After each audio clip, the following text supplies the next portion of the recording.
فبدل ما يروح يتخانق وممكن يضرب وممكن يتضرب، لا ده يعمل فيه مقلب رخم ياخد بيه حق من غير ما يبقى غلطان. يعني الطريقه بياخد بيها الطفل حقه من الطفل العنيف، يضربه ويهزقه وينتف في شعره تنتيف ويقول له كنت بهزر، الموضوع يعدي بان التاني يقول له هزارك مش لطيف، دمك مش خفيف. اما دلوقتي بقت طريقه بياكلوا الكبار منها عيش، برامج وانتاج وديكور وافيش ومشاهدين بالكوم، منهم يقول حلو ومنهم يقول وحش، منهم بقت بالنسبه له عاده من غيرها ما يعرفش يعيش.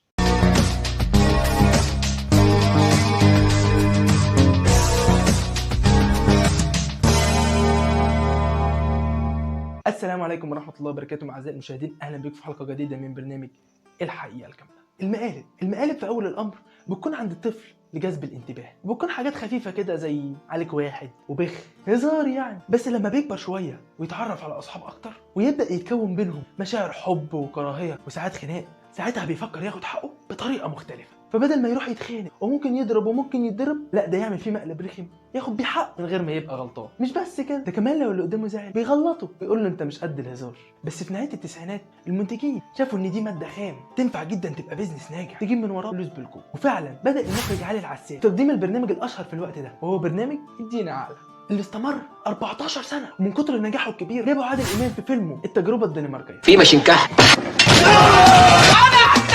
استني هنزل المخرج ادينا عقلك يا استاذ، لحد ما وصل الموضوع لعنتيل المقالب رامز جلال، اللي اخذ الموضوع بمنتهى الجديه وقدم 11 برنامج مقالب، وما كانش عنده اي مانع انه يسيب كل حاجه ويتفرغ للمقالب وبس. وفعلا المقالب عملت له شهره ما عملهاش تاريخه الفني كله، وبقى ليه قاعده جماهيريه جبارة ممكن تنجح اي عمل حتى لو كان وحش. ومش بس كده، ده كمان قدر يستمر، وده الاصعب. فاي حد تاني كان بيعمل مقالب في الوقت ده كان ممكن يستمر جزء او اتنين، بس مش 11 جزء، لانه اعتمد على الاختلاف والعنف الغير مألوف وبعض الكوميديا. وبعيدا عن انها بتبقى متفبركه ولا لا، الا انه فعلا بيقدر يحسسك انها طبيعيه. طب المقالب دي حلوه ولا وحشه؟ بص، انت لو سالت اي حد مصري هتلاقي احمد زويل بيرد عليه بيقول لك لا طبعا وحشه، دي بتعلم العنف وبتدمر الصحه النفسيه. وبعيدا عن فاتيو، الا انه فعلا بيتكلم صح. فبالنسبه لبطل العمل، فالمقالب بتعمل على فرز كميات مهوله من الادرينالين المسؤول عن زياده القدره الجسديه للمواجهه، وطبعا بتزيد ضربات القلب وارتفاع مفاجئ في ضغط الدم اللي ممكن يؤدي للاصابه بالسكتات الدماغيه. اما بالنسبه للمشاهد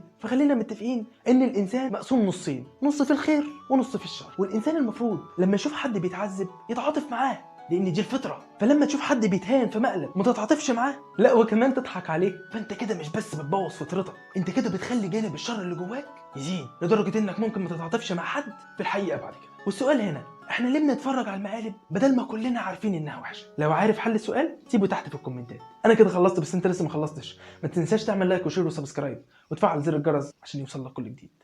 السلام عليكم.